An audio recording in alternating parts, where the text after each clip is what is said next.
Oi, pessoal. Sou eu, Otávio Reis, consultor de alta performance do Super-Humano 360. Estamos aqui para mais um episódio na série Causos de Superação. Estou aqui com o meu tradicional café mineiro dos causos e hoje a gente vai entrevistar um grande amigo.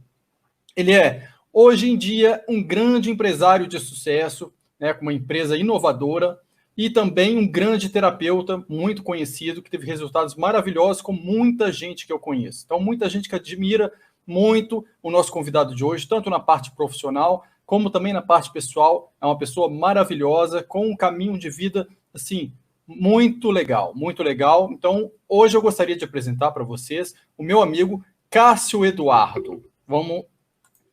E aí, Cássio, tudo bem? Olá, Otávio. Olá, povo do canal aí, né? Super-Humano 360, essa é a nossa visão, né? Temos que ter uma visão geral, assim. É um prazer imenso estar aqui com vocês e com muito carinho eu quero partilhar um pouco da minha vida com todos vocês.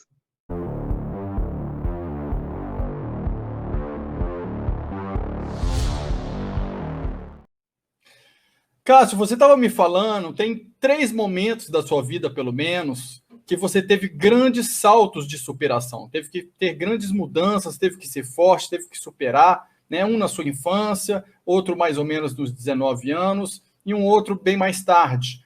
Eu gostaria que você começasse falando para a gente como que foi a sua infância, qual foi o seu caso de superação, o que que aconteceu? Otávio, eu nasci numa família pobre, né? Eu nasci em 15 de agosto de 71 e quando eu estava ali com os meus 7, 8 anos, veio uma crise grande, né, na década de 80, crise semelhante a essa que a gente está passando aqui hoje, né, no aspecto mundial, mas nessa época foi muito aqui no Brasil, essa crise, muito forte na América Latina também. Foi até 78, 79, a gente estava bem, né, tinha alimento em casa, tem até uma foto que eu mostro aí, né, eu bebezinho, pode depois partilhar com o pessoal, e a foto dos meus pais, com meus irmãos pequenos. E depois, assim, lá quando eu estava com 6, 7 anos, ainda a gente tinha essa tranquilidade de ter alimento em casa, de ter roupa. Só que quando chegou a década de 80, foi difícil. Muita fome, né? Muita dor. Tanto é que não tenho nem fotos dessa época. Então foi a década de 80 inteira de fome. Fui para a rua, conheci as drogas, né? Comecei a usar cigarro, maconha, álcool, muito novo, com essa idade mesmo, por incrível que pareça, ali com 10 anos, 9 anos, e ali procurando me alimentar, né? Procurando um pouco de comida, procurando um pouco de bem viver no meio do caos, né? No meio daquela dificuldade toda. E arrastou-se isso até 84, 85, quando eu comecei a trabalhar nas empresas. Então, assim, foi um período assim de muito caos, onde eu aprendi a brigar na rua, onde eu aprendi muita violência, a gente ia aprender a roubar. Era uma infância muito distorcida, né? Sem nenhum tipo de respaldo. E eu lembro que uma senhora, amiga da minha mãe, falou para ela assim, Dona Clélia, o seu filho, Cássio, ele vai ser o pior bandido do amanhã. E essa mulher, como ela era uma profetisa na igreja dela, e minha mãe confiava muito naquilo que ela dizia, essa mulher chegou em casa, a minha mãe chegou em casa, no caso, né, falando para mim assim, Cássio, que absurdo que eu escutei hoje, eu fiquei apavorada. A mamãe não quer que você seja o pior bandido do amanhã. E eu disse para ela, não, mãe, eu não vou ser o pior bandido do amanhã, não. Eu vou inventar coisas, eu vou ser inventor. Olha, eu acho que eu vou até fazer uma nave, eu vou fazer um foguete, eu falo, eu vou fazer avião, eu vou ser inventor. E a minha mãe, assim, olhava para minha cara e falava, olha, se você for pedreiro como papai, a mamãe já vai ficar muito feliz. Nessa época eu tava com 13 anos e eu estava muito envolvido mesmo com a bandidagem da rua, né? E minha mãe, ela foi me preparando para a morte dela. Eu tinha 2 irmãos pequenos. Ela falou: olha, você cuida do Adriano, cuida da Ruth para mim, promete, porque o seu pai é alcoólatra, ele não vai cuidar. E me fez, né, jurar. E eu falei: não, pode deixar, eu vou cuidar. Aí ela falou: então você faz comida assim, você lava a roupa assim, Você passa a roupa assim. E foi me ensinando e me preparando ali. E eu imaginava que minha mãe não fosse morrer, né? E quando ela morreu, foi um choque. Porque ela me dizia um provérbio assim: diga-me com quem tu andas, eu digo com quem tu és.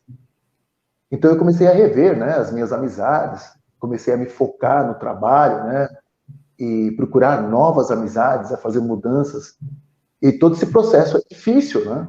É complicado, porque você anda com o pessoal ali e você deve favores, você sabe de coisas, então não se sai tão fácil assim, né?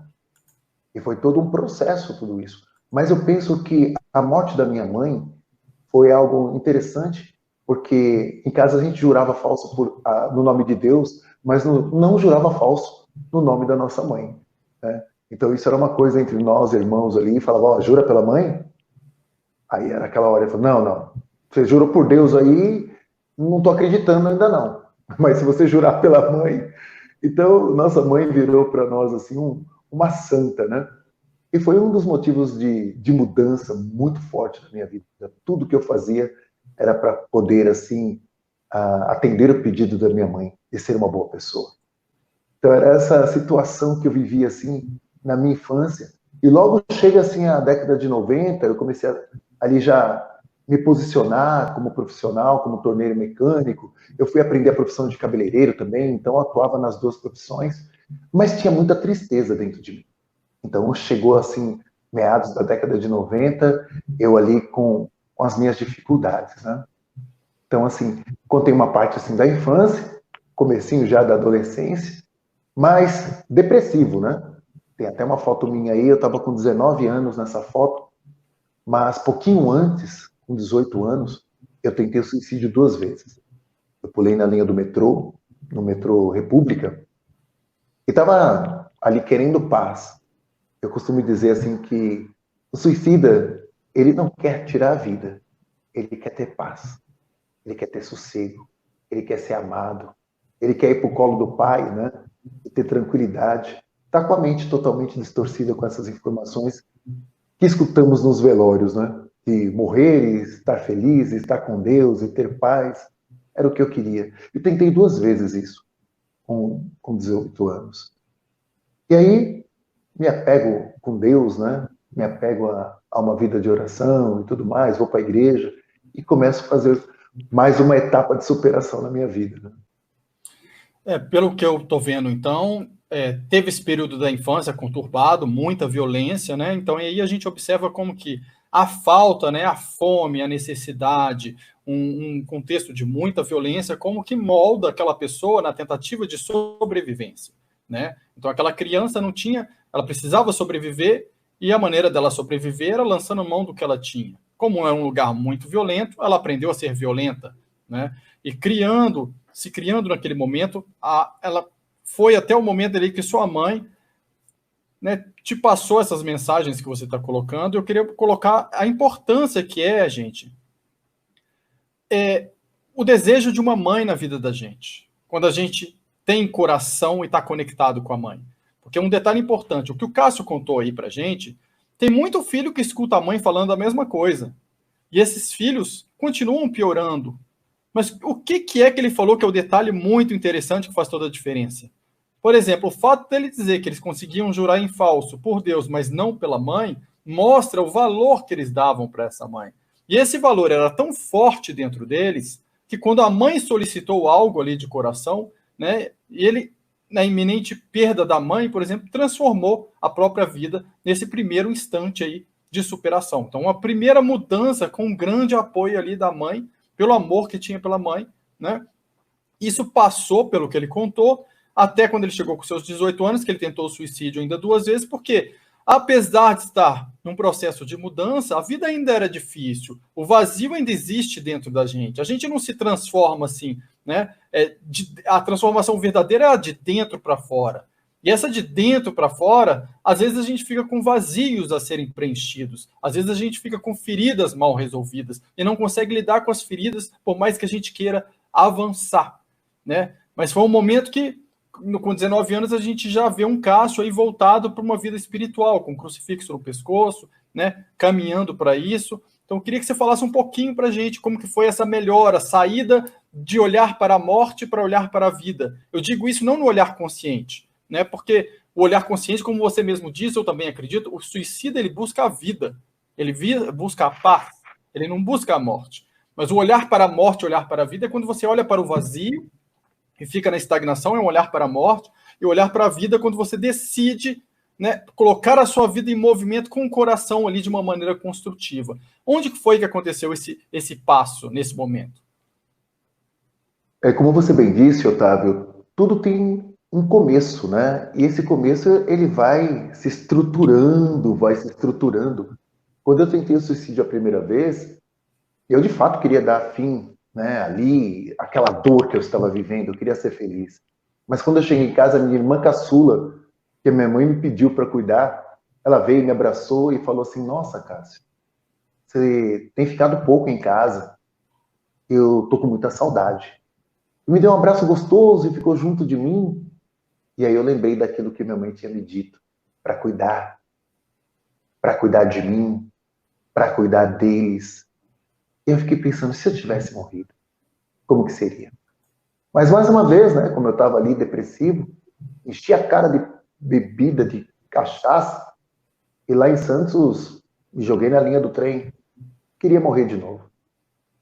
E naquele momento eu tive um encontro comigo mesmo. Era como se uma voz falasse dentro de mim, né? Você está aí de novo? De novo? E aí eu comecei a refletir. Eu não queria morrer. Eu queria viver. Eu falei assim, eu vou fazer o melhor da minha vida. E eu saí dali como que assim, num estado de graça, né? Com uma vontade tão grande de viver, de fazer da minha vida algo maravilhoso. E aí eu comecei. Comecei com muito empenho e começaram a acontecer as coisas, né? Eu montei o meu primeiro negócio, né? Montei um salão de beleza com 23 anos. Eu fui cabeleireiro durante 25 anos e larguei a profissão que eu tinha, uma profissão de torneiro mecânico. E fiquei muito feliz de abrir meu negócio e comecei a prosperar.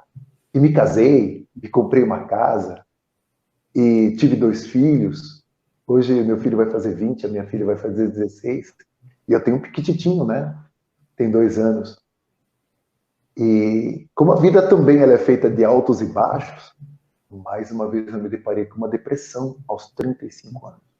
Estava obeso, estava pesando 130 quilos, pressão alta, taquicardia, estava ali com o nervo ciático atacado. O médico chegou até a me desenganar, dizendo que eu não chegaria aos 50 do jeito que eu estava. E eu falei, nossa, eu estou num buraco mesmo. Acabei me separando aos 35 anos e estava ali de novo no caos. Saí com a roupa do corpo e o carro. Parei para almoçar no restaurante. Quando eu saí, cadê o carro? Então eu só fiquei com a roupa do corpo mesmo. E pensei, agora eu já estou velho. Eu pensava isso com 35 anos. Eu já estou velho e eu não consigo recomeçar. Eu não consigo. Eu tinha arrendado meu salão de beleza, porque o salão de beleza era no imóvel onde eu morava.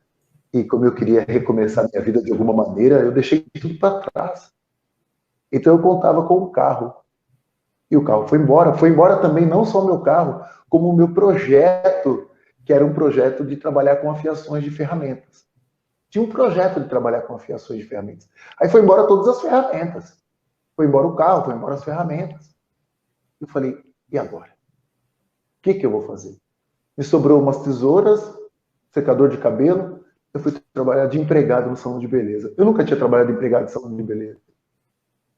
E aí eu fui fazer.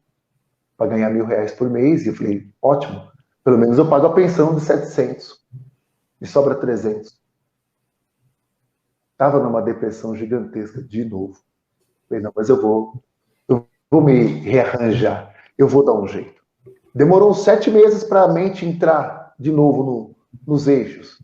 Mas aí eu descobri um caminho novo.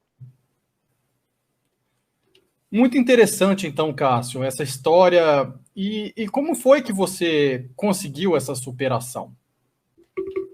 Bem, eu estava com um projeto novo, né? Que era afiar ferramentas. E eu falei assim, bom, eu perdi todas as ferramentas, perdi tudo, mas vou comprar tudo de novo e eu vou fazer isso de novo. Só que eu tinha ali um propósito de somente afiar as ferramentas, tesouras, instrumentos cirúrgicos, facas, alicate de cutícula. Eu vou ter mais liberdade, né, com essa profissão, e é uma profissão que traz dinheiro, né? E o que aconteceu? Eu descobri que não tinha ferramentas abrasivas adequadas no mercado, rebolos adequados para fazer afiações. Aí eu falei assim, eu vou inventar o meu. Eu sempre fui um malucão, né? Comecei a fazer misturas de ligas, né, de bondes e abrasivos, e fui indo, e tinha rebolos que explodiam na minha cara, e eu tentava de novo, até que eu consegui construir uma liga, sem nenhum tipo de conhecimento de química, eu consegui criar uma liga muito boa.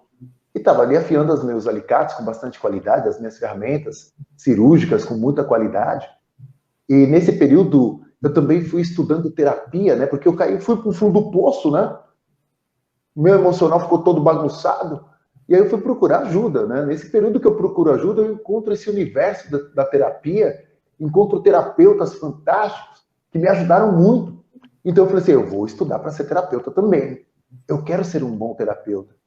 E ao mesmo tempo desenvolvi a minha empresa e ao mesmo tempo também estudava as terapias.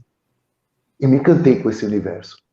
E hoje eu sou muito feliz com as duas profissões, né? Com os dois trabalhos que eu faço, tanto como terapeuta, como também empresário, inventor. E interessante que eu me tornei um inventor que eu queria quando pequeno, que eu falava para minha mãe. E desenvolvi, né, a empresa chamada Megafino Abrasivos, Megafino Cutelaria, que eu também dou cursos, eu sou professor de afiações de ferramentas. Já ensinei essa profissão para mais de 1000 aí no mercado, trabalhando e ganhando dinheiro, esse povo aí tá.